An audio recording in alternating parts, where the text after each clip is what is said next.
I love that we have a gavel up here. Welcome, everyone, to the Joint Travel, Recreation, Wildlife, and Cultural Resources Committee. Today, we're excited to be here in Cheyenne. Seems like our old home, for some of us anyway. Spend a lot of time here, most of us actually. Anyway, we'd really like to welcome you here and hope that we have a great meeting. And it's not a real heavy lift today, what we're doing, but we do have plenty of work. Excited to welcome our co-chair for her last meeting, and I'm going to just go ahead and let her take over and see if she has any remarks that she'd like to make today. Thank you, Senator. This has been a great privilege. I've sat on this committee for the 6 years that I was in the legislature and have really enjoyed the people and the work that we've done, and I'm so proud of the work that we've done, and I look forward to this committee continuing that good work. I'm very pleased to have been here in the legislature, and I'm trying not to cry, so I'm going to stop now. Thank you, Madam Co-Chair. With that, we'll go ahead and take roll call, please. Senator Baldwin. Here. Senator Ellis. Senator Guru. Here. Senator Jones. Here. Representative Angelos. Here. Representative Burkhart. Here. Representative Byron. Here. Representative Larson. Here. Representative Singh. Here. Representative Storer. Representative Western. Here. Representative Winter. Co-Chairman Newsom. Here. Chairman Schuler. Here. You have a quorum. Thank you so much. Again, just want to welcome everyone, and again, we're always supposed to read a little bit about decorum, but we always just say be nice and be respectful, and we'll be just fine. And so I don't ever read the deal, and I know that Co-Chairman Newsom doesn't either. So, and we've never had a problem because again, this is just our fun committee, probably the best committee I think in the legislature. That's a little bit of bias there, but we do have. Do we have to approve the minutes by chance? We do. Okay, we have a motion to approve the minutes. Hopefully you all saw them. So moved. Okay, we got a motion by Representative Western, a second by Senator Guru. All those in favor of the minutes, please say aye. Aye. Any opposed? Same sign. Okay, those minutes have been approved. With that, then we will go ahead and turn the time over to our new director. We're excited to see. Do you want us to call you Madam Director or just Director Bruce? What do you prefer, Director? Okay, please come forward and bring whoever you'd like up to introduce, and we're going to get an update, a general agency update from our Wyoming Game and Fish.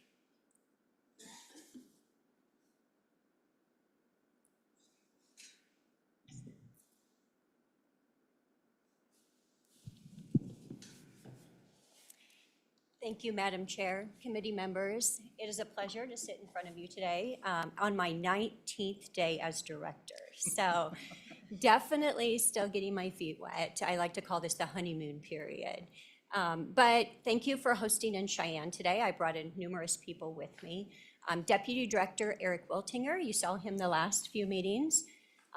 Chief King, Chief of Wildlife Division. You guys know Rick King very well. I also have our chief of our fiscal division, Dirk Miller, is here. And then our chief of the fisheries division, you'll hear later this afternoon, you guys know Alan Osterlin. And last but not least, Commissioner Masterson out of Casper. So thank you. I have a number of updates to provide you today before jumping in to the bills assigned. First of all, I'd like to review with you where we are at with two major federal actions, specifically with the BLM, both the Sage Grouse RMP amendment and the Rock Springs RMP amendment. Sage Grouse, we have been working over 2 years as a cooperating agency on this effort. About a year and a half ago, we saw the BLM go in a direction that had concerns of ours. They were reviewing the science and updating the sage-grouse core area maps. They were mostly basing these updates on predictive models. However, in Wyoming, am proud to say that we have the most extensive sage-grouse database in the world.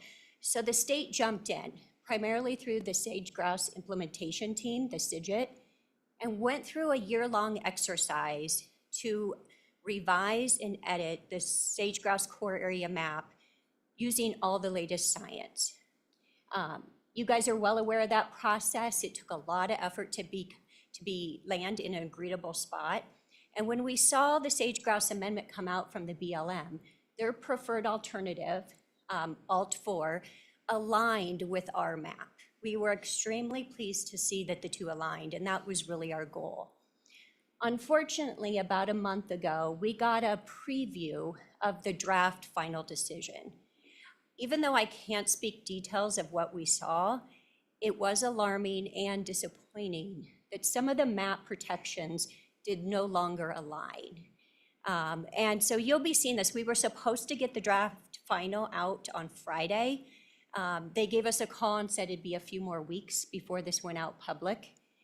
So what does that mean for the state of Wyoming? Once that goes public, we'll start the protest period. And that's really our opportunity to express where we have concern over the changes that we saw. So definitely a disappointing effort after a long and tedious process of aligning the two. And now we see some disalignment. Next, Rock Springs RMP amendment. Since this is a public final draft, you guys are well aware of where this stands. But I'll speak briefly about where the department is on that decision. We support protections in a lot of the areas that was outlined in there. However, we don't support the use of the ACEC designation for those protections. Over the last couple years, we have seen a lot of policy changes and instructional memos regarding ACECs and how to implement those that are extremely concerning to us. We also realized that some of those ACECs were applied very sloppy. Some were very defined and well done, but some were just a blanket approach across the landscape. Director, may we stop and just ask you a question? Yeah. So Co-chairman is dying to ask something. what is an ACEC? So it's my kind of pet peeve when we don't define these acronyms. Thank you, Madam Chairman. Thank you for that question. Area of Conservation Environmental Concern. So it's really a special designation put on an area of the landscape. And with that comes a lot of protections. And when we were looking at those protections, they were very encompassing. They didn't follow the science. And what I mean by that is we know that big game are affected by infrastructure on the landscape. But we also know that some infrastructure can happen before we see impacts, usually around that 3%. So with those ACECs, they do a blanket approach by allowing no infrastructure on the landscape. So therefore not following the science. And then two other concerning issues. One of those ACECs on the steamboat one actually says maintain or improve the elk herd in that area. Over the last few years, we've constantly been seeing the federal land management agencies go into the method of wildlife management. They are land managers and not wildlife managers. And this is just another example where we have seen that, where they are looking to manage elk in that area. And that has us very concerned as well. So we did file a protest letter, one of the several state agencies that did so, and I can get that to you if anybody is interested. Other questions? Go ahead, Director, or excuse me, Senator. Thank you and welcome, Director. I would like a copy of that. And as the good Senator Ellis mentioned, I think it's areas of critical environmental concern. Is that right? Yeah, ACEC. Thank you.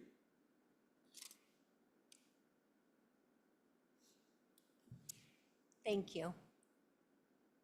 If Go you're ahead. okay, I'll go Yeah. ahead.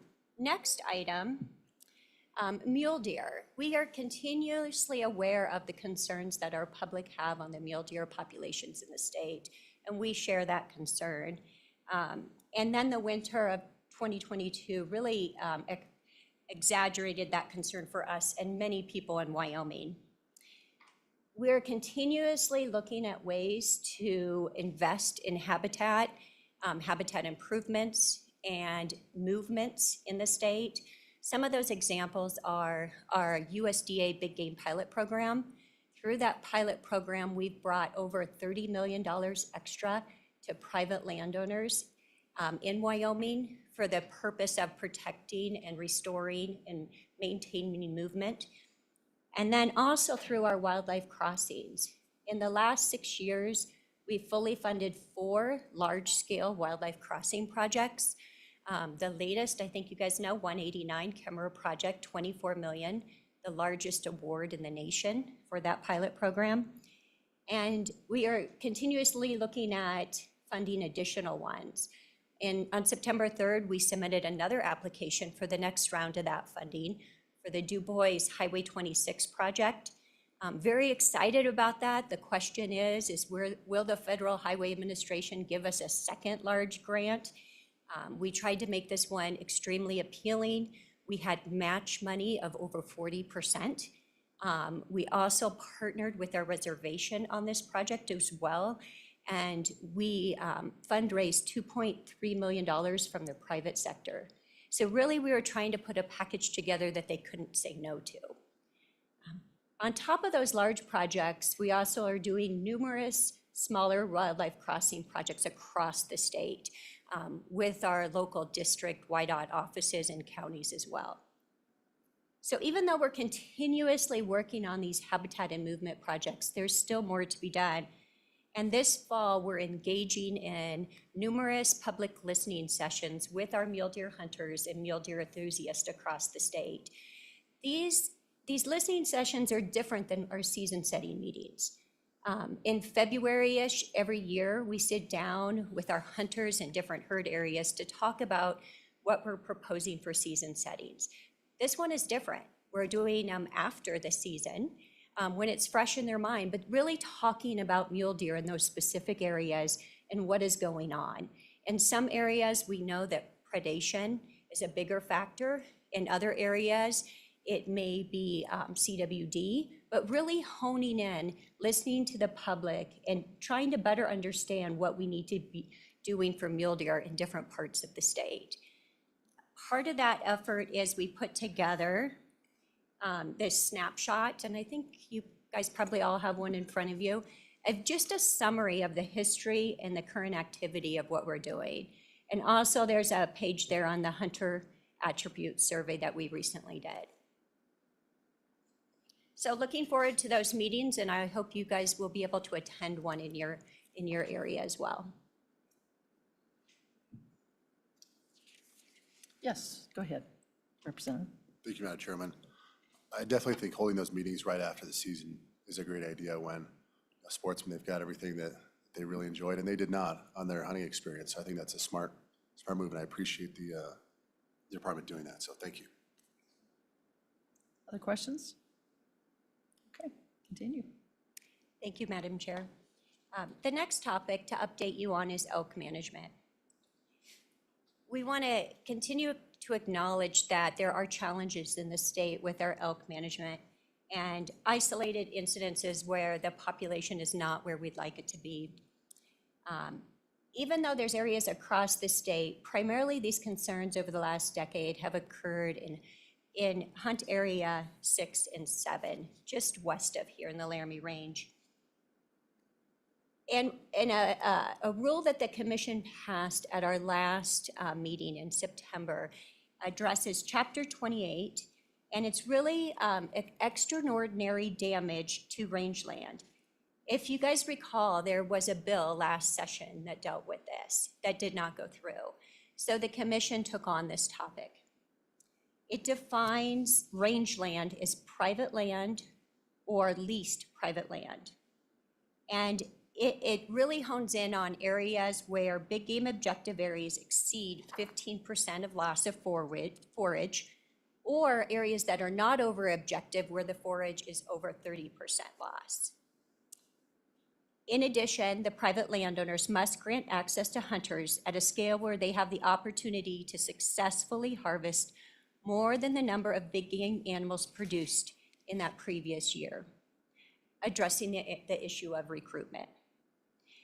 And this is a new tool out of many tools that we have in the toolbox that we think is necessary to hone in on some very specific locations. And we are pleased to see the commission follow through with this ask. Questions? Yes, go ahead, Representative. Thank you, Madam Chairman. Director, since the commission passed that reg, does the department have any idea how much money that's going to cost the department on an annual basis? Director? Madam Chair, Representative Western, very good question. When we did a fiscal note in response to the very similar legislative bill that we saw last session, it was very wide. It was anywhere from maybe 2 million to 12 million. We just really weren't sure. Now that we've honed in on this commission rule and defined it very specifically with the calculation, we do think that's going to be on the lower end. But until we put this into place, we won't have a good sense of exactly how much it is going to be needed. And I say that because we have a suite of tools available now that we didn't have before. One of those tools is the Type 8 license, where unlimited license for cow-calf tags on private lands. Between those and all of our other mitigation efforts, we hope to use every tool we have available to address these problem spots, and that this one will be used at a minimum.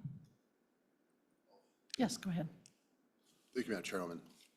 So you said on the low end, is that 100,000 a year? Is that 3 million a year? Can you give me some sort of numerical range, Director? Director? Yeah, Madam Chairman, Representative Western, we've been saying from a few million to 12 million. So I would say that we're looking at least a few million. Chief King, would you agree? Go ahead, Chief. Madam Chair, Representative Western, I think it's really tough to estimate what this is going to cost. Like Director Bruce mentioned, we have a lot of tools in the toolbox that we'll be using to mitigate damage as best we can. So giving you an estimate right now would be really kind of a shot in the dark. So I don't think it'd be fair to do that right now. Yes, go ahead, follow up. Follow up. My apologies, Madam Chairwoman. I noticed in the initial regulation draft that was posted to the public that included the provision that allowed leasees of state land to be eligible for this money and to receive these funds. So meaning I could be leasing state land for grazing rights, even though I don't own it, I can still get these cash emoluments from the department. Why was that provision included in the draft that was brought before the commission for consideration? Director? Director or Chief, whoever would like to answer that, go ahead.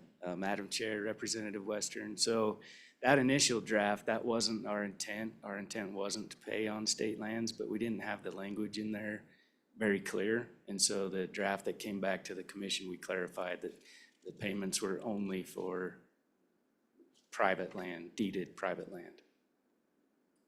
Yeah, go ahead, follow up. Thank you, Madam Chairwoman. So by your admission, you said you'd be spending anywhere between $1 million all the way up to 12 million.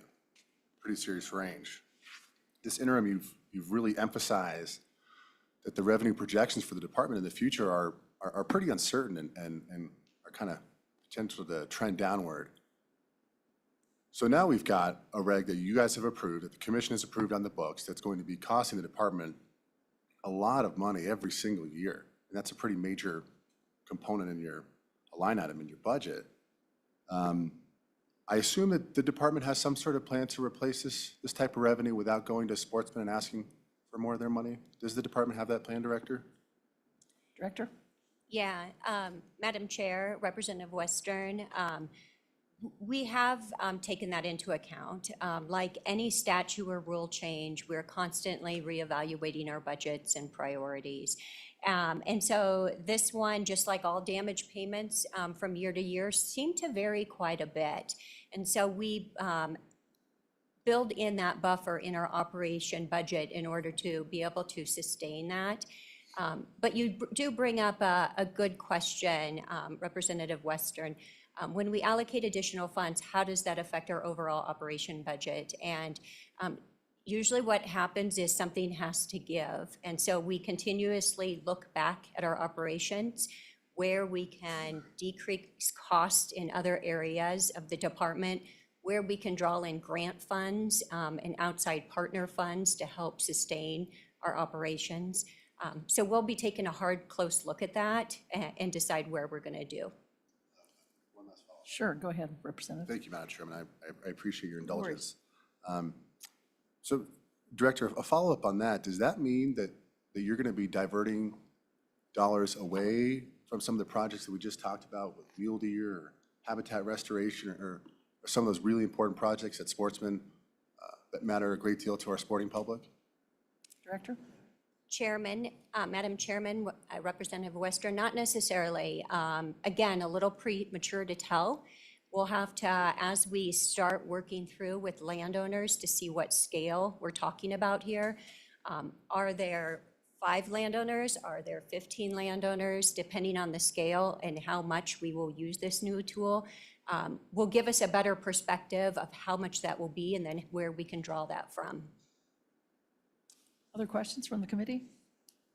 I have just one, just to follow up on the same thing. Do you anticipate having to maybe hire more staff in order to collect all the data that you might need for this, or have you thought about that?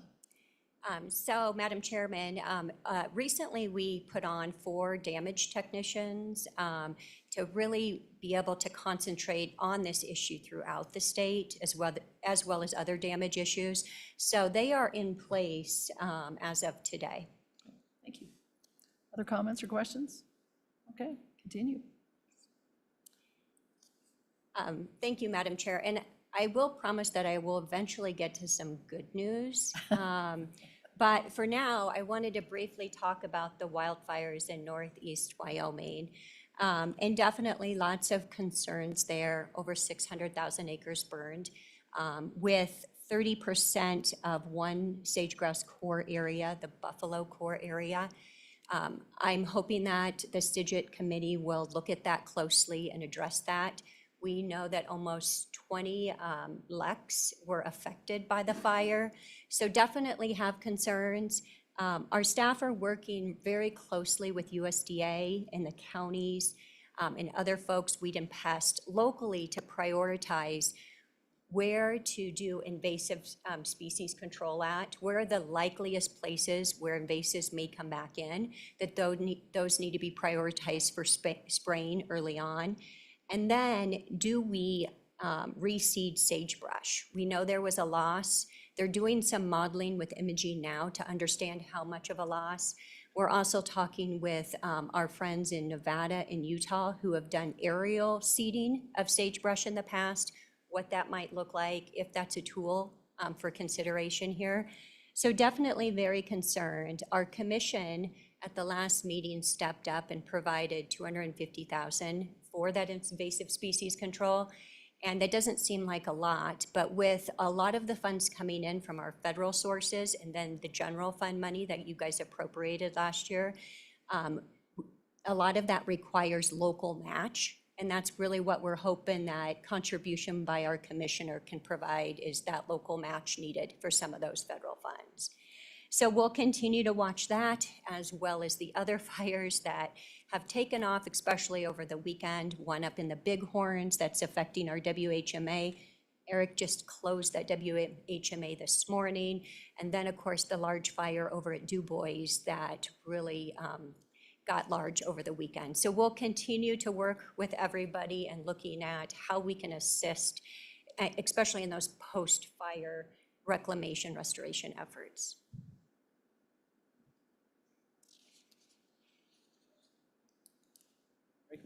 Comments or questions? Okay, continue. Yeah, thank you, Madam Chairman. Anthrax. So I never thought in my career that I'd be talking about anthrax, but as we all learned recently, that it does come out of the soil in the right conditions in Wyoming. And we had a case September 3rd, we had a confirmed case in a moose, the first time since 1956. The interesting thing here, I think, is a good reflection of working with our ag partners who alerted us to the issue in several cattle the weeks prior to us finding this dead moose, that we were able to go out and sample it appropriately and find that it did have anthrax for the reason that it passed away. So we are continuing to provide surveillance in the area, watch the area closely, but we haven't had any other cases reported in wildlife since that one on September 3rd.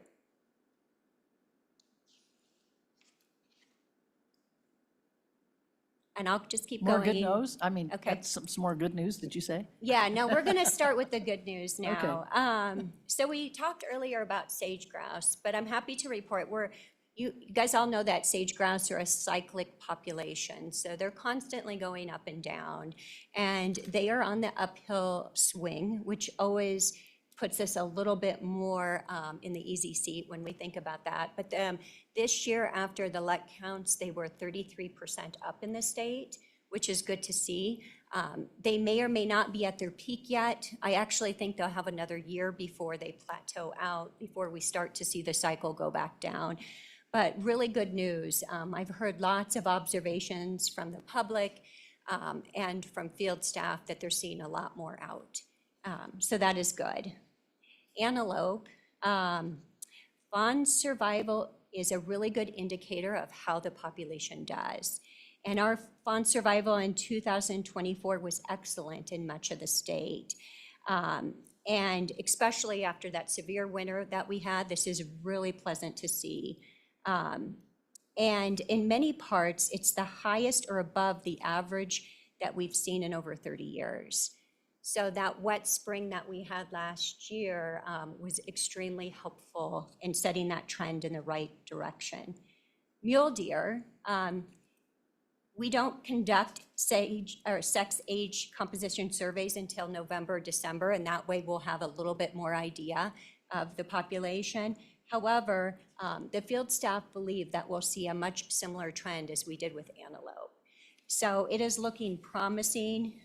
We also, in our collared mule deer that we have out on the landscape, their survival rates are looking excellent as well. So we have a lot of indicators that are pointing us in the right direction. And with that, I'll stand for any questions. Okay. Questions for the director? Quiet bunch today. It's really good news to hear about the mule deer. I know there were a lot of questions. I've gotten a lot from my constituents about how they've done. So, we do have a question. Go ahead, Senator. Thank you, Madam Chair. Director, going back to in the beginning when we were talking about the RMP and this business about land management versus wildlife management. When you talk to the folks, our friends at the BLM about this, do we talk to them about all the things we are doing about wildlife management and how much we appreciate their wanting to be involved with that? But since it's not their charge and we're doing quite a good job with it, then maybe they could turn their direction elsewhere. But talk to them about all the things we are doing. I mean, when we talk about all these things with wildlife crossings, sometimes I think we get in these silos. And I just wonder if, how we can best communicate that with them, or if you feel that it's already being done and they're just not listening, or what's your take? And I know on day 19, it may not be as, but you've been around. Yeah. Go ahead, Director. Yeah, Madam Chair, Senator, excellent question. We do talk to them a lot. However, I think we can always do more, even if we are a broken record. But some things, I guess I can sum it up by saying it's Wyoming. And we have such world-class wildlife in this state that people want a part of it. Rather it be in migration corridors, sage grouse, bighorn sheep, whatever it is, there is a lot of push from outside entities to do more and to be able to say that they did more. And there's a lot of pressure on the federal land management agencies to do more. I think we have an excellent track record. We have the only executive order, so any state protections on migration corridors, we're the only state in the nation who has And so we have this outstanding track record, but then there's always this push for federal agencies to do more or to be a part of it. So we'll continue to express what we're doing and to talk about how we feel it's effective and enough.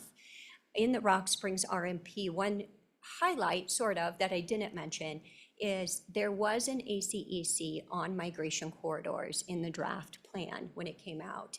And it had an additional buffer of protection even on that ACEC.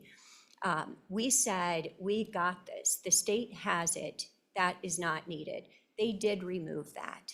That was excellent to see, absolutely. However, most of the corridor is in other ACECs. So not necessarily then referring to the state.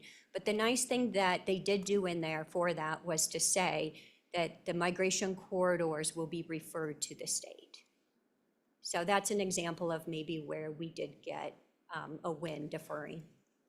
Follow up? Go ahead, Please, Senator. thank you. And so, and then your other point when you're talking about some of the ACECs were very narrow and you didn't necessarily, I didn't say you didn't have a problem with them, but just saying that they seemed more rooted in fact, where others were more global and less rooted. I wonder if there's, taken from that success in the first round, replicating that into this next round of comments, and if there's something that we can do as far as those of us that are here can maybe reach out to people too, if there's specifics, or I hate, I know we're just in that critical time right now where we've got still at stakeholder stage have time to, point out their mistakes, which if they acknowledge them as a mistake, then they can just change them right there and not have to go through a big overhaul. But so is there something we can do to help with that?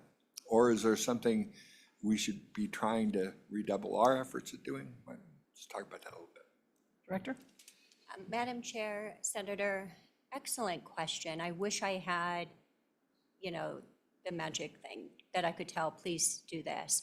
But I think just continuously expressing that issue to our federal partners, to our federal delegation, and to others that may have some influence over those final decisions. But then understanding the effects and what we've done in the state of Wyoming and supporting the executive orders that we have in place really do show that Wyoming is leading and will continue to lead. When we start talking about our executive orders and if they're necessary or not, that sort of opens the door for the federal government to come in because we're not doing enough. But I do believe we have great strength in what we currently have in place. Yeah, Senator Jones, go ahead. Madam Chairwoman, Director Bruce, I had a question. Some entities have pointed out the increase in the buffer zone along the historic trails. Is that another area of concern that you guys might be pushing back against also? Director? Madam Chairman, Senator, it is not where the Game and Fish is protesting because it's not our expertise. I believe, though, the other state agencies have, and Senator Guru's, he's nodding, so I'm pretty sure they have. But we tend to stay out of the cultural resource end of it unless it overlaps with wildlife. Other questions? Yes, go ahead, Representative. Director Bruce, thanks for being here. I do have a question, just listening to our own Congresswoman talk about the Congressional Review Act, anything that's done within 6 months of a new administration taking effect, that it can be reviewed. And so do you see this, the Rock Springs RMP and the Sage Grouse implementation, do you see those falling within that Congressional Review Act? Director? Madam Chair, Representative, the way I understand it, which again, not my expertise, but I don't think it falls under there because it's not a statute change or an executive order. It is a NEPA planning process and therefore doesn't fall within that. With that said, are there other things that could be done? Possibly.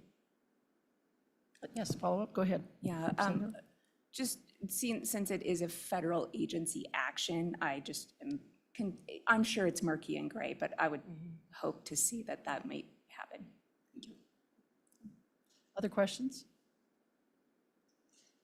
I have one, Director, just to follow up on the, I'm glad you brought up about the amount of acres that are being burned and what's going to happen there. I've been thinking about that in terms of wildlife, but also the invasive species. You know, the amount of money that we gave was pretty paltry. I'm wondering if you have some suggestions as to something maybe the legislature should look at this year, maybe in a supplemental budget to kind of deal with that.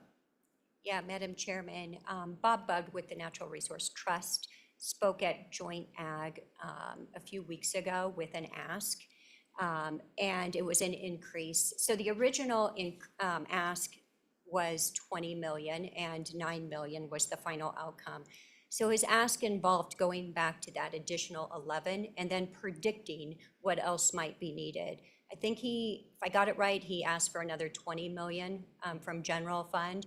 And that really is, that's a lot of money, but at the same time, that is really to piggyback a lot of the federal sources that we're also looking at bringing in.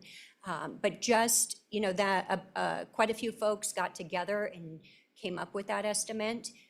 A little early to tell exactly, but that's the prediction that they made that much was needed. Other questions? Okay. All right. If there's nothing else that, in terms of the agency update from any of you? No, Madam Chair. And if it pleases the committee, we'll jump into the legal signage update. That would be great. Great. you. I'm Go going to ahead. turn it over to Chief King to give you an update on that past statute. Thank you. Chief, welcome. Madam Chair, thank you. Good morning. I'm Rick King, Chief of the Wildlife Division and Chief Game Warden, and I've been asked to give a quick update on the illegal signage bill. As you recall from the 2023 session, there was House Bill 147, which was passed. This bill amended the crime of interference with the take of wildlife to include the posting of signs that would prohibit or have the effect of turning somebody away from property that they have legal access to hunt. So that bill was broadly supported. I believe Representative Provenza was the main sponsor of the bill, but several of you also joined. That bill passed easily. The specific language from that bill says that any person that knowingly and without authorization posts or maintains in place signs that restrict access to or use of state or federal land on which the lawful taking or the process of lawfully taking wildlife is permitted. It further went on to define knowingly as having been notified that their sign was in the wrong place. So far, we've had very little trouble with that bill. We haven't received a lot of reports of people posting signs illegally. We did put quite a bit of effort in last fall. We got the word out to our department folks, gave them an update on that bill that went into effect July 1 of 2023. And then we followed up this spring with another reminder to our folks about this bill so that they were fully aware of it. And then just this fall, I made sure that our dispatch center at Highway Patrol, they're the folks that answer our stop poaching hotline. I made sure that they had a reminder about this bill as well, so that when they take those stop poaching calls, they know the information to collect and get it passed on to our folks. So like I said, we haven't had very many issues. There's just been one issue that I'm aware of from last fall, and I haven't heard of any yet from this fall. Of course, things are just getting busy right now. And with that, I'll stand for any questions that you might have. Questions for Chief King? So just a question from me. I thought maybe this might be an issue, but you've only had one issue in the first year of its existence. So do you anticipate that we'll see more of that this year as the hunting season gets, I guess it's already off the ground, but? Madam Chair, I don't think so. I think based on last year's minimal issues, I wouldn't anticipate this year being any different. I think the word is out. I think this was covered pretty well in the press when this bill was passed, and so I think the word's out there, and I don't anticipate a major flare-up of issues. Other questions for the chief? Okay, thanks for that update. Appreciate that. With that, I guess we'll move on to Bill Draft 25 LSO 0056. Director Bruce, do you want to take a stab at it? And then we'll also have Lucas come up and give us the professional end of it. How's that? Absolutely, Madam Chair, thank you. So to just give you a short summary, I know you guys talked about this quite in depth the last two meetings, but in 1977, it was clarified in state statute that we pay taxes on commission properties.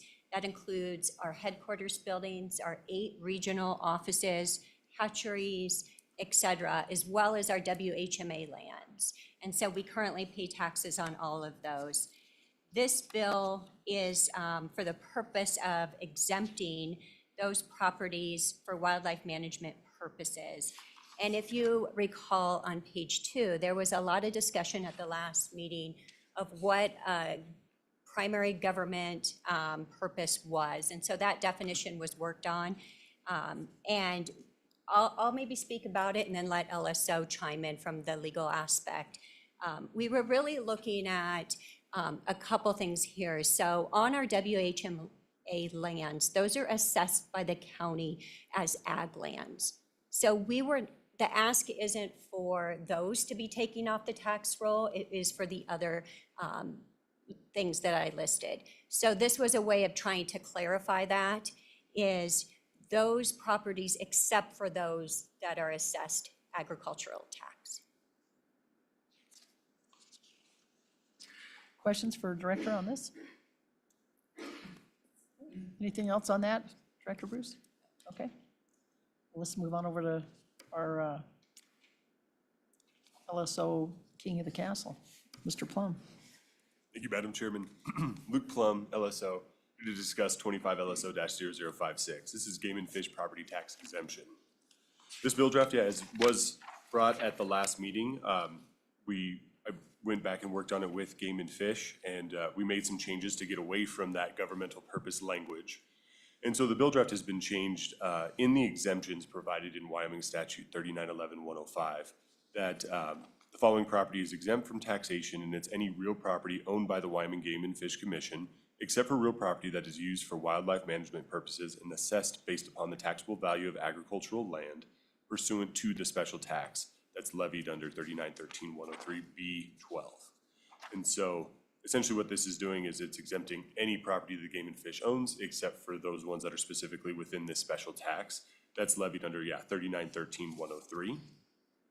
And that special tax just provides that any property that is owned by the Game and Fish Commission and used for wildlife management purposes, the tax shall be equal to the amount of ad valorem tax for the property as if it had been assessed based upon the taxable value of agricultural land of similar productive value. And that's provided under Wyoming Statute 3913-101A in paragraph B10 of this section. So essentially, any property that's owned by the Game and Fish Commission that would be used in, like for similar productive value for agricultural land, such as a feed ground, what have you, would be taxed on the agricultural basis, and then any other property owned by Game and Fish would be exempt. This bill draft does repeal the second part of this special tax that is imposed, and that was just this section, and it's on page 4 of the bill draft. I provided the whole imposition part, and then the last paragraph in italics that was the section that said for any other property that the tax shall be equal to the amount of ad valorem taxation, basically on the same basis. So previously, Game and Fish was they got the special tax levied for agricultural land of similar productive value, and then any other property was at the was taxed at the value of similar property valued at the fair market value. So this one just removes that and simplifies the exemption to any property except for that would be for what would be taxed as agricultural land. Section 3 at the bottom of page 4 just notes that nothing in this act shall be deemed to affect any tax assessment or collection before January 1, 2026, and the act is effective on January 1st, 2026, just to match the tax year. And with that, I would stand for any questions. Questions for Mr. Plum? Let's go ahead, Representative. Thank you, Madam Chairman. Luke, my understanding is in reading this that YDOT and counties do pay property tax on employee housing, but this would exempt Game and Fish from doing so. Is that correct? Mr. Plum? Madam Chair, Representative Storer, that's correct. And well, I apologize, Madam Chair. Let me back that up a little bit because there is still within the exemptions, I'm sorry, I think there would be a basis to say that that employee housing would be taxed. I'm sorry, I said that wrong, but within the exemption statute, there's language that exempts all, just basically all governmental property unless there's more specific language to it. And governmental purpose does not include, and that's where that governmental purpose language is, and it specifically does not include any property that is used for things such as like employee housing. So actually, it'd be a county assessor's determination, but likely they would be, continue to be taxed on that. Questions? Follow-up? So, thank you, Madam Chairman. Would that mean that they're taxed at the agricultural value or at the residential value? Mr. Plum? Madam Chair, Representative Storer, it should be at the residential value because it would be basically like that property would not fall within the exemption for Game and Fish. So they would just be taxed at that rate. Okay. Follow-up, or are you good? Yeah. Okay, go ahead.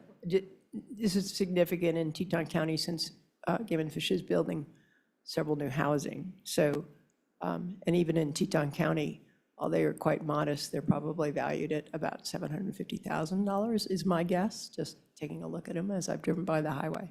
So that is a not insignificant,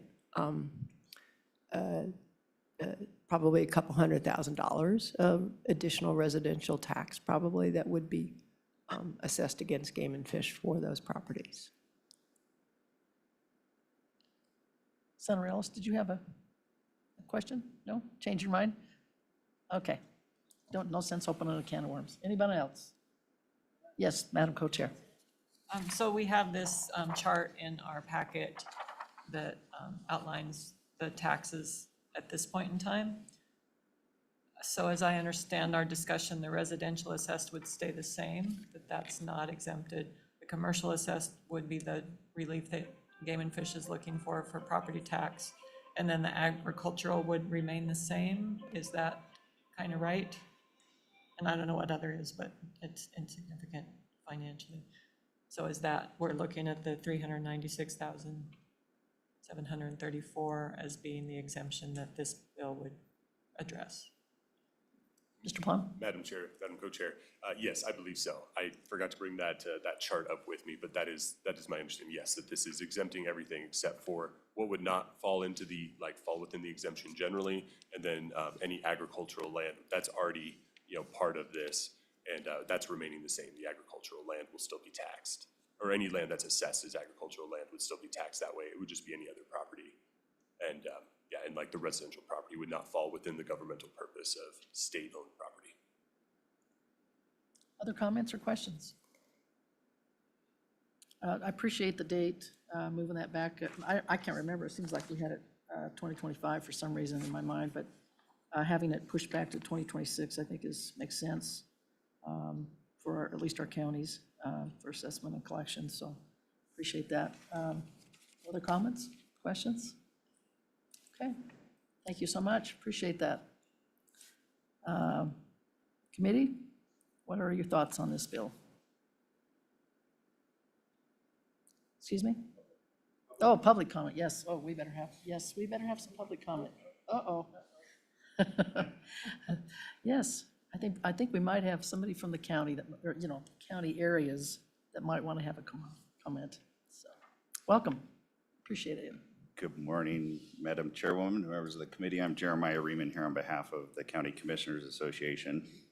I did want to address you, if for no other reason than I provided you with some data that I promised that I would provide to you. So Just quickly in relationship to that data, I think you all get what properties would be residential, commercial, and agricultural. You can see the totals for your counties. If you're wondering what the other is, mobile homes would actually fall into that category. So it is also housing, but falls into a different assessment category. So you can see the statewide total for those taxes for tax year 2024.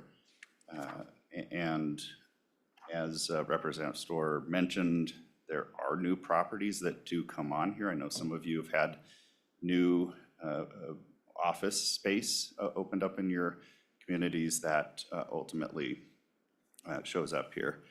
Madam Chairwoman, I do want to speak just quickly to the policy options that you have. Obviously, one of the policy options is to go with the status quo. You go with the status quo, that's what's represented in the sheet that I provided you, and ultimately what is going to the various taxing entities within those jurisdictions. That is not just a county number, that is a county-wide number for all of the taxing jurisdictions. Another option for you is the bill that you considered previously.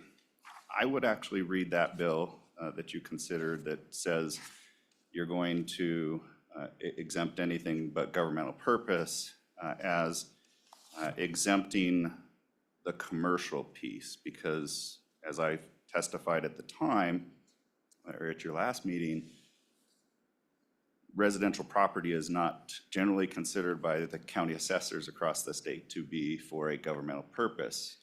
So counties even pay property tax on their workforce housing and other properties of that nature that they own in their community. So you could go with the other one, and I would read that bill to reduce the commercial taxes.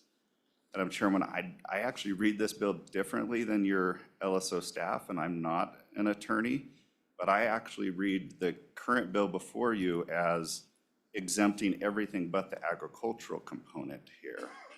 So again, you have a policy decision, but I would suspect that my members aren't going to take too kindly to the fact that you're exempting residential property from the Game and Fish Department when they themselves, as well as so many other entities out there, have to pay for it. I don't know where they would come down on the commercial side of the equation. Maybe just fine, because most governmental entities don't pay for their commercial space. But I just wanted to bring all of those things. You've got several policy options here. With that, Madam Chairwoman, I'd stand for any questions if there might be. Questions for Mr. Riemann? Yes, go ahead, Madam Co-Chair. Thank you, Madam Chairman. So you don't see the term for the purposes of wildlife management being different than the purposes of government? Because kind of the way I read it, that I would agree that residential is not a wildlife management purpose, just as I would agree that residential is not a governmental purpose. So I guess I'm asking for some clarification on your interpretation versus LSOs. Sure. So Mr. Riemann? Go ahead. Madam Chairwoman, if you're looking at that page 2, and I'm going to focus there because I realize this is duplicated, but page 2, line 9, or actually line 6, it says the following property is exempt from taxation. Then you go to line 9 and it says real property owned by the Game and Fish Commission is exempt from real property except for that they use for wildlife management purposes. So they're going to be taxed on their wildlife management purpose lands. That's the agricultural component. But I would interpret that first lead in as being taxable. So that means that they're going to pay, that they're going to be exempt from taxation on their residential, their commercial, and that other category of property. Follow up? Go ahead, Madam Chair. Thank you, Madam Chairman. So it seems like we have a double negative happening here. Is that except following property is exempt, and then in the exemption, it has an except for. So I'm just trying to sort this out. And if there is a more clear way, if the intent is to just exempt the commercial assets, then how do we make that more clear? Mr. Reaman? Madam Chairman, I don't know how to make it more clear, other than it's my interpretation that agricultural property would be exempt, or sorry, would be taxable, and the rest of it would be exempt. That would be exactly how I see it as well. But I don't know. The rest of the committee? Yeah? Any comments? Yes, go ahead. Representative Thank you, Madam Stewart. Chair. That's exactly how I interpreted the bill as well, and why I asked the questions I did earlier. So I'm still not quite sure how the workforce housing would be taxed. That essentially wildlife management purposes, lands would be taxed at the agricultural rate, is what it says, and that's the only thing that would be taxed. Other comments or questions? Madam Chairman, Yes, go ahead. that's why I'm ultimately saying, if you want to tax the workforce housing and the agricultural lands and the all other, but not commercial, then I think you select the bill that you had before you previously, because that gave an exemption for those things that were used for governmental purpose. I think the Game and Fish Department has a better opportunity to make that argument to their county assessor that their office buildings are being used for a governmental purpose than they would for the other properties. And then you wouldn't have this disparity amongst the counties versus WYDOT and Game and Fish Department. Yes, go ahead, Representative Burkhart. Thank you, Madam Chairman. Madam Chairman, looking at 3911-105, I think it's A2, Romanet 2. Let me get my numbers correct here. Yes, A, Romanet 2 states, property of the state of Wyoming owned and used primarily for a governmental purpose. The following property is not owned and used primarily for a governmental purpose. And under that, it's capital B, improvements furnished by the state to employees as a place of residence. I would read that one as then saying the residents stay in, even with this change. I would ask staff for a comment on that. Go ahead, Mr. Plum. Madam Chair, Representative Burkhart, yes, I apologize that I misspoke earlier. This is what I was referencing to, was this A2, and yeah, that it is property of the state of Wyoming owned and used primarily for a governmental purpose, and then it specifically specifies that, yeah, improvements furnished by the state to employees as a place of residence. It also includes improvements placed on state lands by lessees or for private or commercial use, and a couple other reasons, but it provides that in there specifically. And so this is the overarching exemption for the property that the state owns, and then this is the additional exemption for game and fish. Certainly the committee could consider incorporating, you know, when used for governmental purpose into the game and fish statutes, if you want to make that abundantly clear. But that was what I was referencing. So, Follow up, follow-up, Mr. Madam Burkhart, Chair. or So excuse me. just so I'm clear, so Luke, what you're saying is, I'm correct that that is the pull out from the exemption. It says residences still get taxed as residences, correct? Mr. Plum? Madam Chair, Representative Burkhart, yes, I believe so. And, you know, it would be a consideration by the county assessor, but I think that there is that standing to say that the property of the state of Wyoming owned, any game and fish property is property owned by the state and would fall within this requirements of a governmental purpose. Okay, thank you. Yes, go ahead, Representative Byron. Thank you, Madam Chairwoman. Good to see it. You mentioned earlier that the county governments are paying taxes on their deed restricted homes or otherwise homes that are categorized, you know, for employees, et cetera, et cetera. In a quick look in my district, I just saw that a comparable single-family home that a teacher lives in is paying about $2,500. And looking at a game warden's house, they're paying about $22,000. So, Mr. Reaman, do you think there's an opportunity there to look at potentially reclassifying some of these areas where these game wardens live, so they still may be taxed to a certain extent, or what are your thoughts on that? Mr. Reaman? Yeah, Madam Chairwoman, as you don't know, I don't represent the county assessors. I would suggest getting a county assessor here to be able to explain what that assessment looks like. I'm not gonna be able to answer that in terms of what the nuances are. Thank you. Yeah, I mean, I think for the committee, I think it's interesting that, you know, we're looking at similar size houses for similar, one could argue, important, vital, you know, employees of our counties, and a very large difference in tax liability. So I understand that game and fish housing technically is not deed restricted, but, and could potentially become market housing at some point if they decide to ever liquidate it. But, you know, I think I'm concerned that, you know, the statement that was made that some of the counties, well, the counties are paying on these deed restricted and the folks living in them, but I don't think you can really draw a comparison to the two with game and fish, because they are technically, as I see the zoning, and correct, I mean, we'd have to talk to an assessor, are still free markets.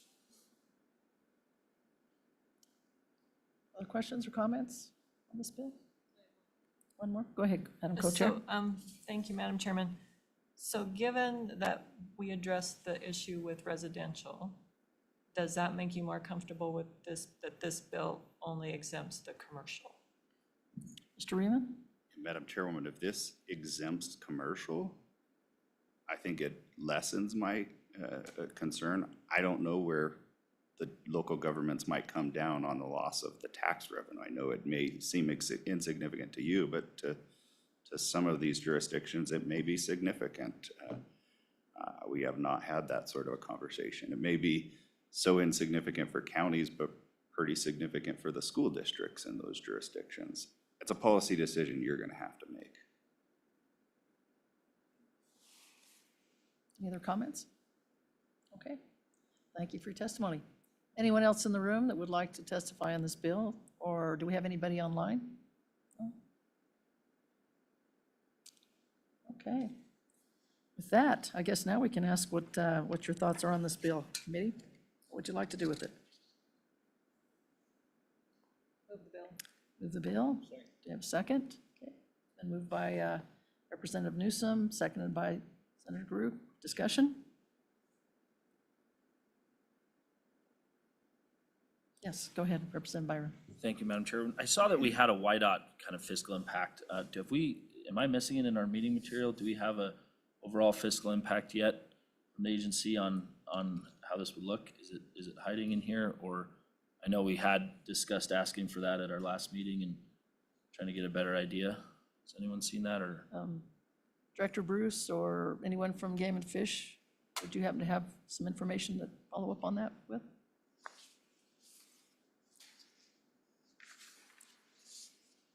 Go ahead, Director. Yeah, thank you, Madam Chair. Thank you, Representative. Total taxes we currently pay are just under 800,000. Now, we can break those down. So we're looking at fiscal impact of how the bill's currently written, right around the $500,000 mark. So just a little bit more detail on that. So our headquarters office here in Cheyenne, our 8 regional offices are right at 350,000.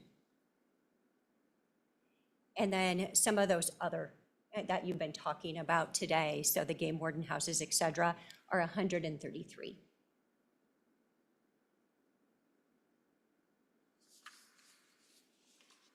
It's helpful information. Yeah. Anything else on that, Representative? No? Okay. Other questions for the director or anyone else that thinking about where this might go? Okay. Nothing else? Okay. Are we ready for a roll call vote? Are there any amendments first? No amendments? Just checking. Okay. All right, with that, we'll go ahead and take a roll call vote on 25 LSO 0056, Game and Fish Property Tax Exemptions.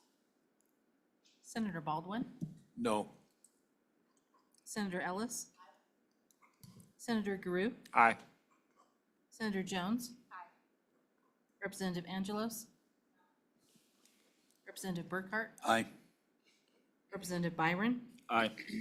Representative Larson. Aye. Representative Singh. No. Representative Storer. Aye. Representative Western. No. Representative Winter. Co-Chairwoman Newsom. Aye. Chairwoman Schuler. Aye.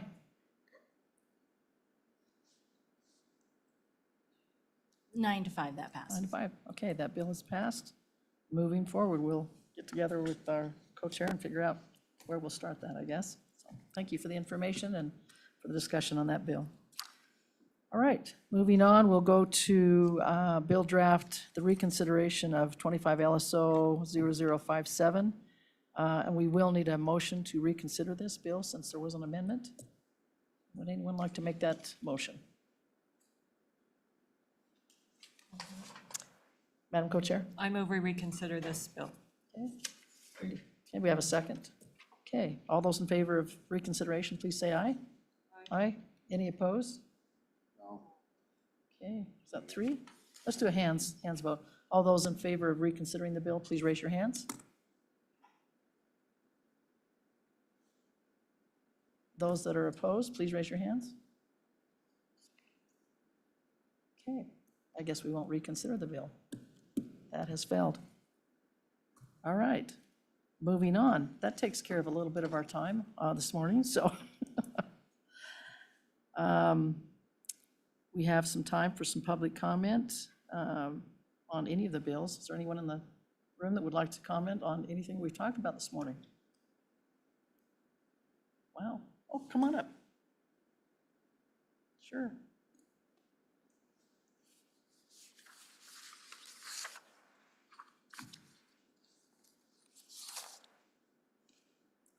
Welcome. Please introduce yourself, even though we might know who you are.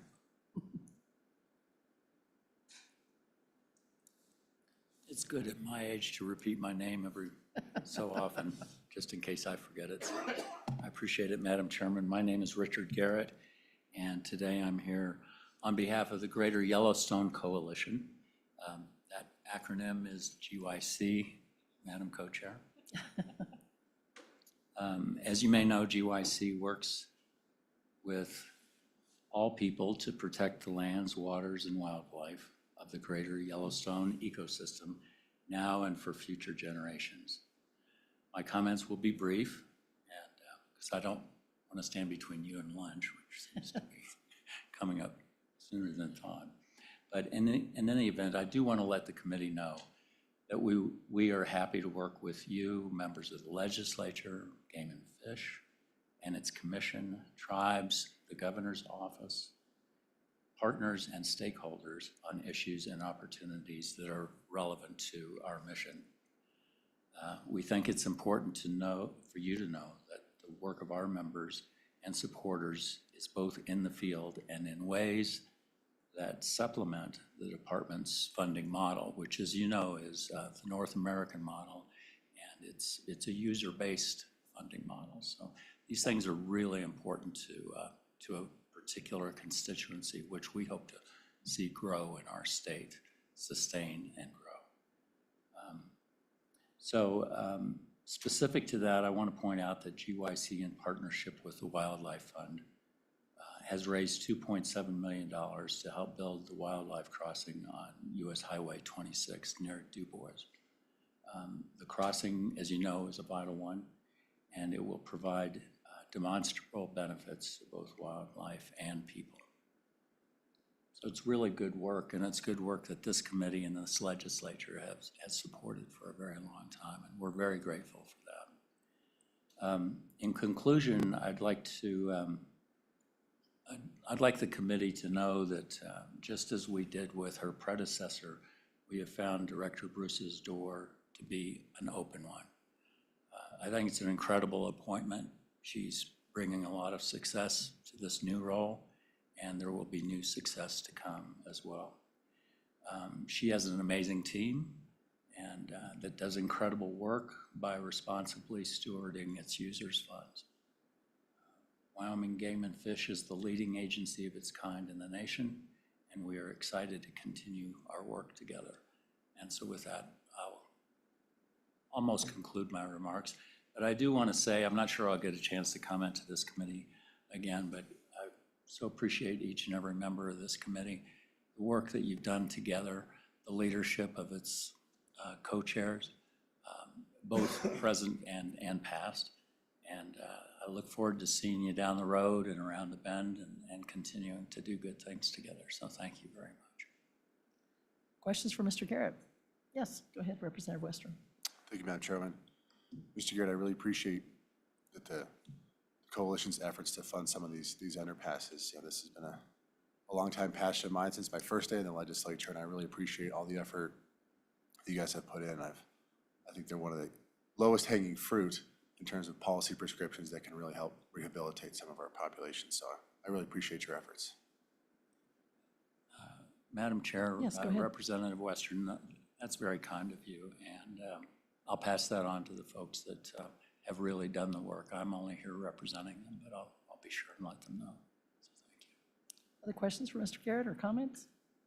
Also, thank you as well. You've done a great job. Thanks for being so engaged, and I agree with Representative Western. I think these wildlife crossings, it's one of the best things we've done, and appreciate you and the private folks as well as our agency folks for kind of helping push these things forward, because not only is it going to save lives, but it'll save our wildlife as well, and it's a good thing we're doing. So appreciate you. Thanks so much. Thanks, Madam Chair. Anyone else in the room that would like to comment? Gosh, we really are a quiet bunch. We probably could have moved the treatment of predators working group up this morning if we'd known we're going to have so much room in our group. Madam Chairman? Yes. We do have one person online. Okay, please bring him in.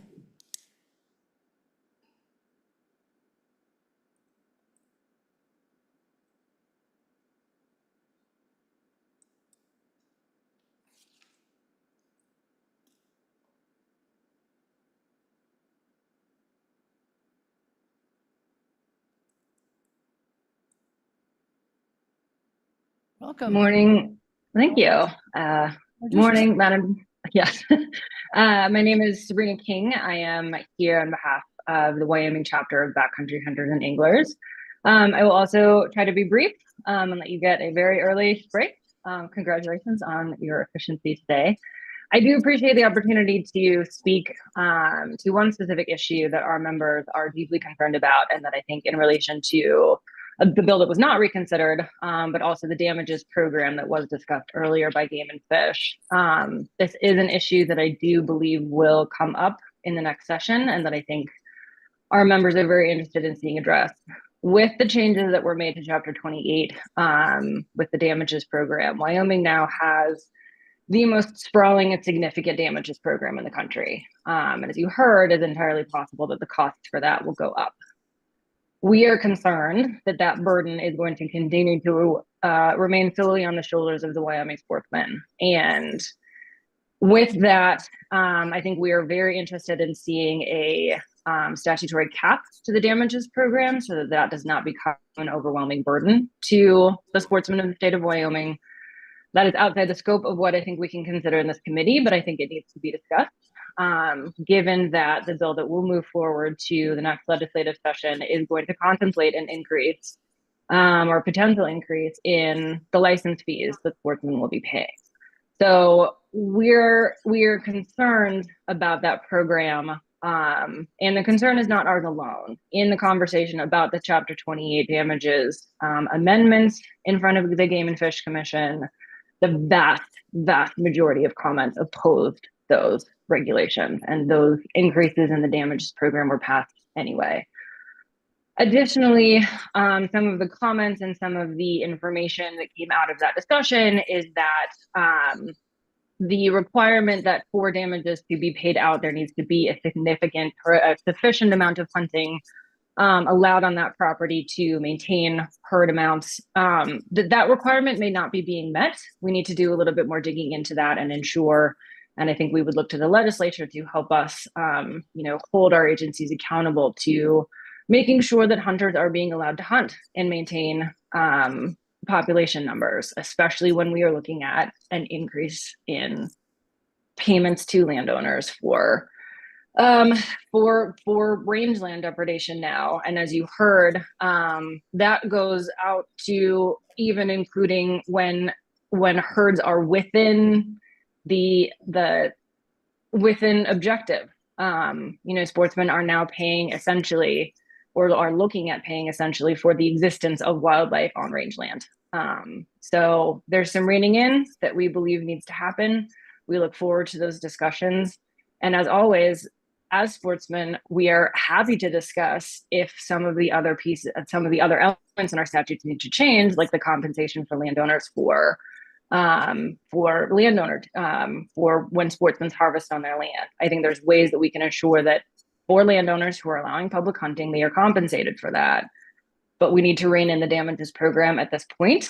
And we look forward to having that conversation. And I think the license fee bill will probably be an opener to that. But we look forward to working with the legislature, Game and Fish, and ideally landowners to figure out how we make sure that the sportsmen of Wyoming are not, that we are not being overburdened by our damages program, which is now quite significant. Questions for Ms. King? I just have one for you, Serena. I just wondered about, and again, I have to admit, I did not follow along. I think I was out of town when you had your commission meeting. Well, was there some discussion on the access yes in terms of being able to be reimbursed by allowing a certain number of hunters to hunt, or do you remember that discussion? I guess I should have asked the agency that. Yeah, they may have a more clear recollection, Madam Chairwoman. Thank you. There was some discussion of the Access Yes program. There was some discussion at the commission meeting of opening up another chapter and looking at some of the access issues that sportsmen are having, but that action was not taken during the commission meeting. So I think, if we were to take a comprehensive look at, damages versus access, and all of those programs, we might be able to answer some of those questions more deeply, but I think that is, it's certainly a conversation that needs to happen. And it's one that we've sort of requested in the past, but my recollection, and Game and Fish may be able to speak to that, the conversation during the commission meeting was very specific to Chapter 28. And a lot of questions and conversations that sportsmen had, frankly, about the access portion of that really was not discussed because that is in a different chapter of Game and Fish regulations. Thank you. Yeah, that might be something I think that might be worth taking a look at. I appreciate your thoughts, and I'm kind of wondering also if a cap might be something that maybe needs to be looked at down the line. So thank you for your testimony, unless there's other comments or questions. Okay, thank you. Thank you. Anyone else online or anyone else in the room? Director Bruce, can you follow up on that? I should have asked you that question on the access with the rangeland depredation. Could you answer that just for my benefit, if nothing else? Thank you, Madam Chair. That conversation has taken place, and she spoke well about it not being in that rule.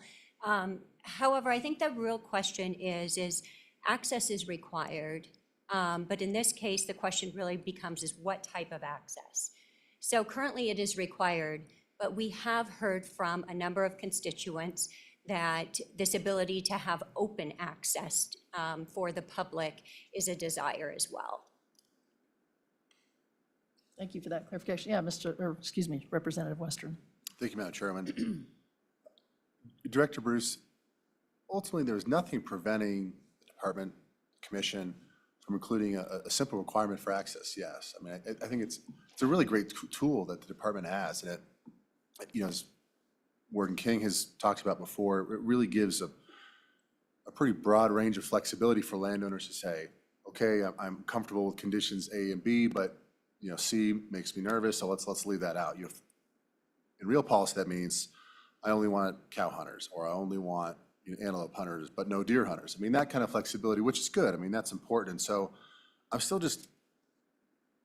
just really confused why there wasn't an effort within the department or the commission to really include that simultaneously through the commission proceedings at its September meeting. And even back in June, right, I encouraged the department to include that access yes requirement, and for whatever reason, and that didn't happen. So was there any deliberations internally on why that wasn't included, Director? Director?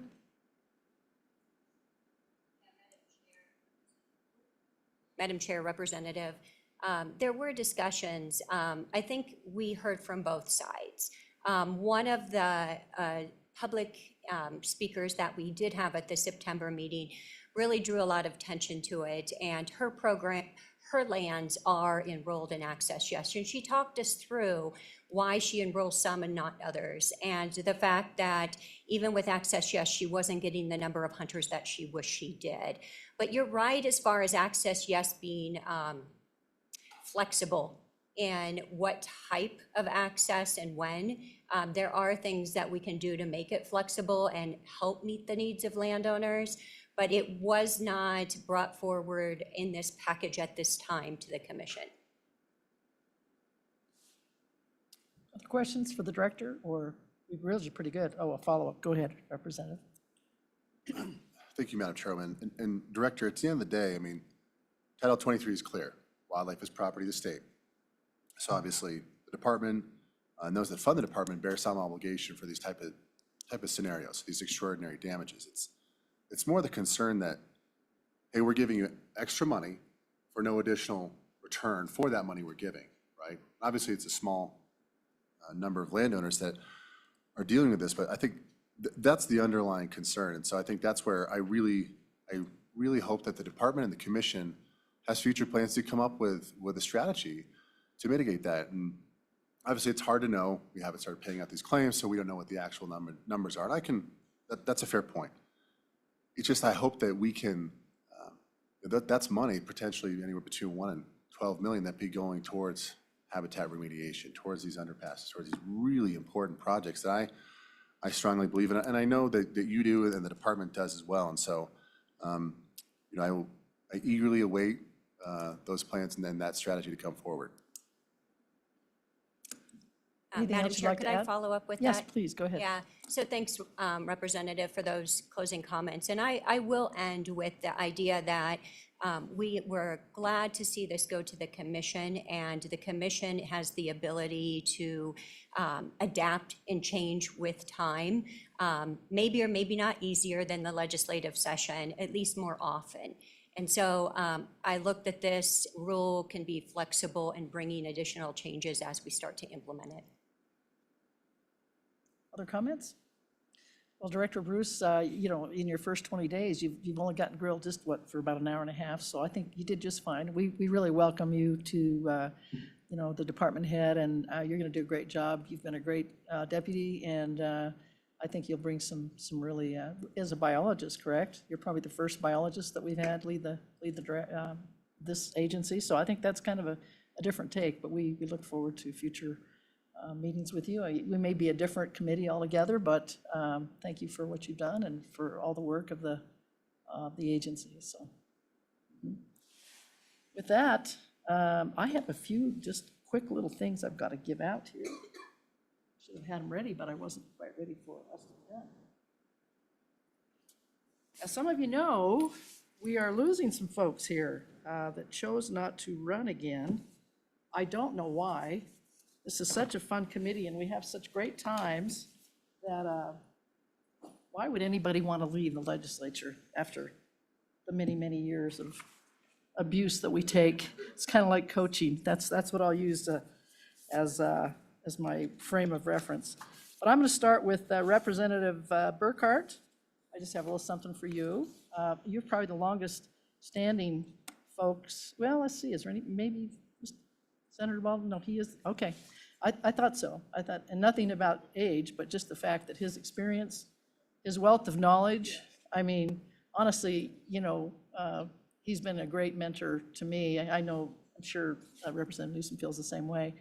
But I told him today when he got here, I don't know what we're going to do without you. but you can still pop in and say hi, and he said for a price he would. So anyway, appreciate so much Representative Burkhart, and I don't know what kind of money we've got laying around to entice you to come back, but I hope you will anyway, and thanks for everything you've done, and if you'll pass that on, and let's give him a few words to say and a nice.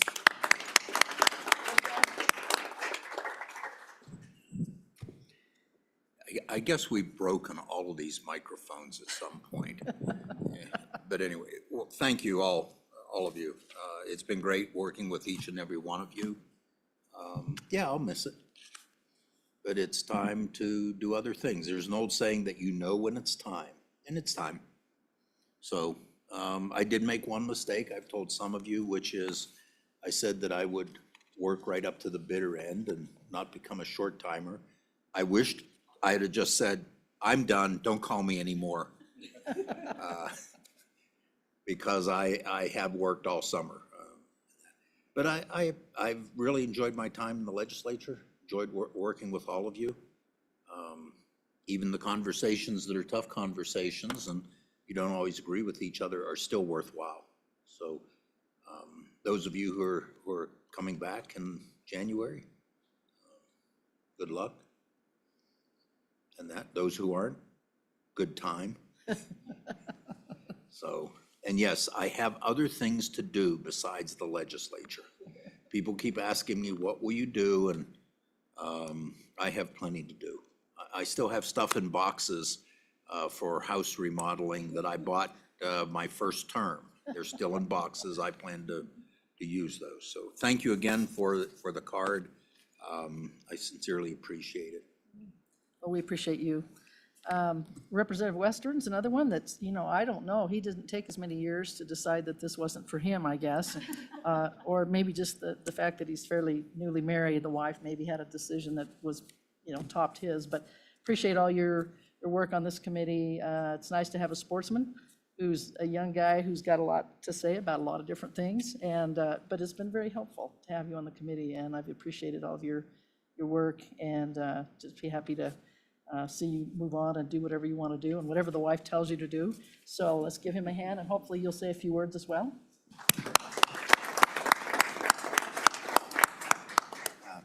Thank you, Madam Chairwoman. I really appreciate the acknowledgement. I think wildlife is one of the great treasures of our state, and it's responsibility on all of us. I think the public and everybody involved to be good stewards. And I think from the regulatory process, from the legal process, it starts with the legislature and this committee, and so it's been a great honor to be part of this process and to do our best to be a good steward. Sometimes we hit the mark, sometimes we don't, but it's part of the legislative process, and it's been an honor to play one small role in that. So thank you, Madam Chairwoman. Thank you. Maybe maybe your wife will change your mind, let you come back some down the line. So anyway, thank you so much.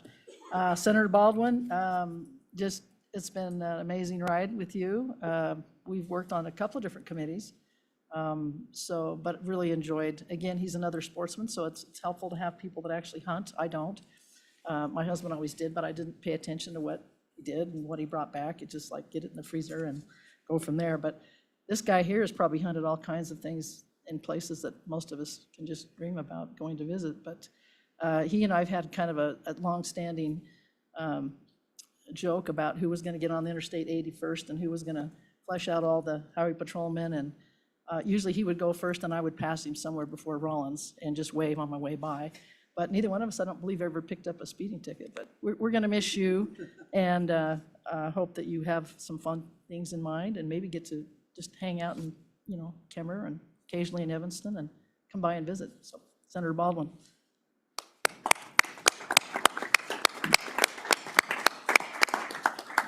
Well, thank you, Senator Schuler. I appreciate that. Little known, when I first started this gig in the House, I was on this committee. And then when I got kicked out of the House and went to the Senate, I got kicked off of this committee and moved into different committees. Although I requested this one, this is my favorite committee. My least favorite committee is the one that I got to chair, but. And in all honesty, Madam Chairman, I wanted to be hunting today rather than here. I do have 2 licenses that are active right now that I would like to be working on, but I will when I get home, whatever day I'm going home, Thursday, whatever. But I've loved my time here. I've got a lot else to do. I'm gonna have plenty to keep me busy. But I appreciate my time here. I'm honored, and good luck to everyone that's staying. Got a lot to do. So, thank you. Thank you so much, Senator.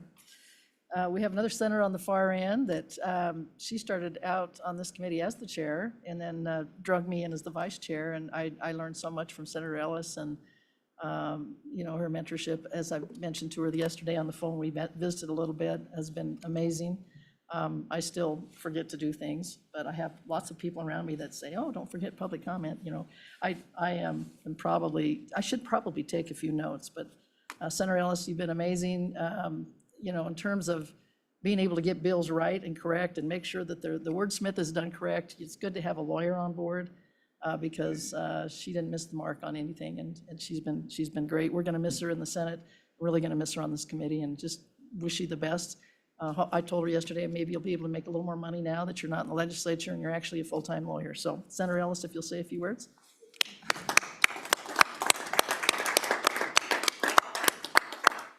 Thank you, Madam Chair. I will too miss this. I've joked with people like I've loved being a legislator and I've hated being a legislator and then I've loved it. You know, there's no lukewarm feelings about it. And so, you know, with my legal practice, I really did shy away from taking clients that had demands where I'd have to drop everything at the, you know, moment's notice to leave. And sure enough, now that I'm leaving, I've taken on some more of that work. And so I'm going to be leaving all of you a little bit early because I have a client who needs my help in another state. So I'm going to hit the road after this meeting or after this morning. But, you know, I have had a lot of time to reflect since announcing I wasn't going to run. And many of you know, both of my parents recently passed within the last 5 years or so. And so I've been cleaning out our family home, and my family has saved every issue of the Jackson Hole News and the Jackson Hole Guide. And so in my spare time, I've been pouring through some of these articles. And I actually did an internship too when I was in high school for the Wyoming legislature. And so I've been finding boxes and hanging on to bills that, you know, were introduced in the mid-90s. And what a trip. You know, Clarion Law and Grant Larson were representatives for Teton County back in those days. And I know Representative Clarion Law, she chaired TRW, and that was the highlight of her career. And you could tell that by the bills that she worked on. And so, you know, closing the circle and getting to serve on this committee and chairing this committee has been an honor for me just in that regard. But I would just impress on all of you, you know, when you look back at those bills and you think about the history of Wyoming and our places in it, no one's going to remember who we are. I mean, you know, in 50 years, someone's going to look at my composite picture and they will have no clue the things I was passionate about. But the things that will impact them are what's in the green books. So to that point, please, you know, my parting words of wisdom, get it right. Really read these bills as closely as you can because that's what lasts and that's what affects future generations. But I want to thank all the agencies I've got to work with as well, Game and Fish, state parks, tourism. I've loved serving on this committee. We have really great leadership out there, and I've appreciated developing friendships and learning about those issues. And then all the folks that regularly appear before these committees, it's been an honor to work with you, and you know, I appreciate the robust debates that we've had. But just wish you all well, and for those of you continuing on, just do Wyoming proud. We need you to step up and keep doing the work. So thank you so much. Thank you.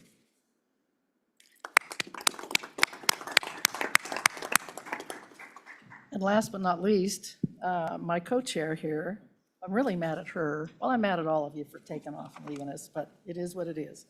Co-chairman Newsom and I came in at the same time. And so we learned the ropes pretty early. And then we ended up on this wonderful committee, and we both were vice chairman. She was under Chairman Flitner, and I was under Chairman Ellis.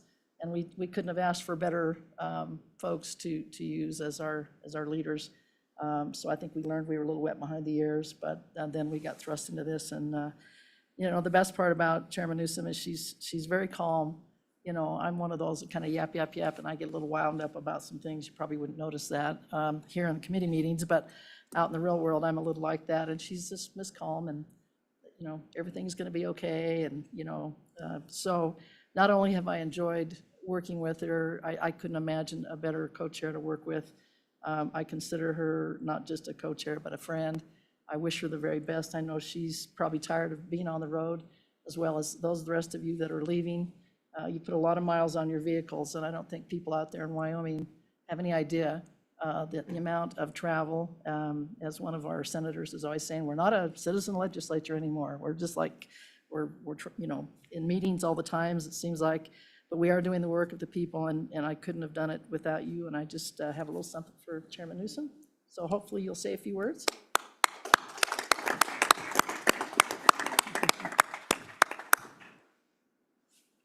Thank you, Senator Schuler and my good friend. These are beautiful earrings with mountains on them. Representative Winter, Western, I, and Senator Schuler came in together, and it's been a great journey.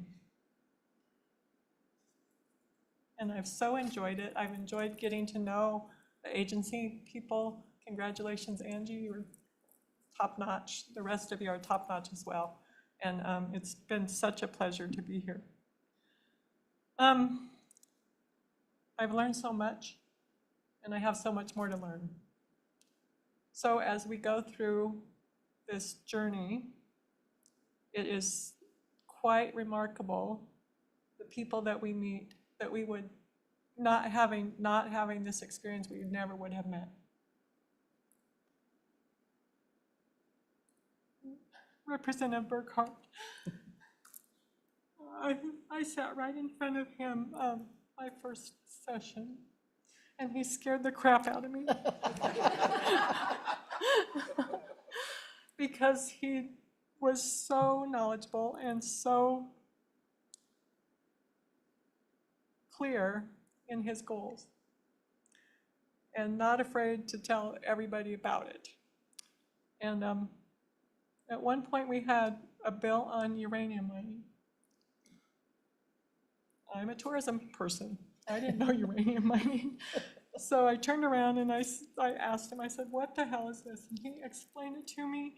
And then he brought me literature on mining, on the gas and oil industry, and gave me the opportunity to learn from someone very knowledgeable. Thank you. So, because I'm not going to cry anymore. Thank you so much, Senator Ellis, great mentor to me. Senator Schuler, great mentor to me. Senator Guru, Clarion Law, dear friend. And the new members of the committee, good luck. Those of you that are staying in the legislature, just do your best. John, it's been a pleasure to serve with you as well. Thank you so much.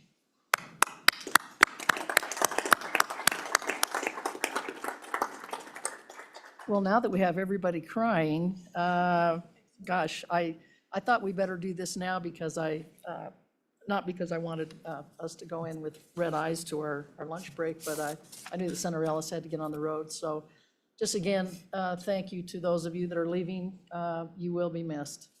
I hope you know that, and some of the knowledge that you're going to take with you, we're going to have a heck of a time. We may just have to, call you on the phone once in a while. I hope you don't change your numbers so that we can, call a friend if we need to. But again, my appreciation for all of you, and again, we don't know who all will be back next year on what committees and that sort of thing, but this has been a great committee, and I'm not going to wait till the last day to say all these nice things, but it's been a pleasure. And I've just, again, met so many great people, just like Chairman Newsom mentioned it. I consider, you folks as friends. I feel like if I broke down on the side of the road, you might stop and help me out. At least I would want to flag you down versus someone else I didn't know. So anyway, best of luck to everyone. And we do have a lunch break that wasn't quite scheduled yet. So we have time, I guess. It's at 11:30 is when our Wyoming Alliance, Arts Alliance, will be here in the Capitol with lunch. But I think we could probably just turn you loose if you have things you need to do, or if you need to run back to your hotel or whatever else. Again, big thanks to our new director, Bruce, and the agency. You guys always do a great job, and you have such good folks working out there. I have no doubt, Director Bruce, that you're gonna fly high, and we just appreciate your your first 20 days in office, I think you're probably feeling a little overwhelmed, but we just appreciate so much your efforts. And I feel like someone else mentioned earlier, there is an open door there. I believe it was Mr. Garrett. I feel like if we need to call, in fact, I've done that before, even when she was the deputy director, just called her up about some issues, and because I didn't want to bother the director, and she handled things just really, really well. So thanks, everyone, for this morning. And questions? Yes, go ahead. Thank you, Madam Chairman. For those of you that are maybe listening in about the treatment of predators working group, we'll start that topic at 1:30. And during the public comment period, we will do what we've done all along, which is have 30 minutes of public comment, limited to 2 minutes for each person that's speaking. So just to be consistent with what we've done throughout this process, just wanting to let those know if you're listening online. Thank you. Okay, with that, we'll go ahead and take a break. And like I said, hope to see some of you back here for lunch at 11:30-ish, and or whenever, 11:30, 12, but definitely need to be back at 1:30 for sure. So anything else for the good of the group? Okay. We will adjourn until lunch. Thanks.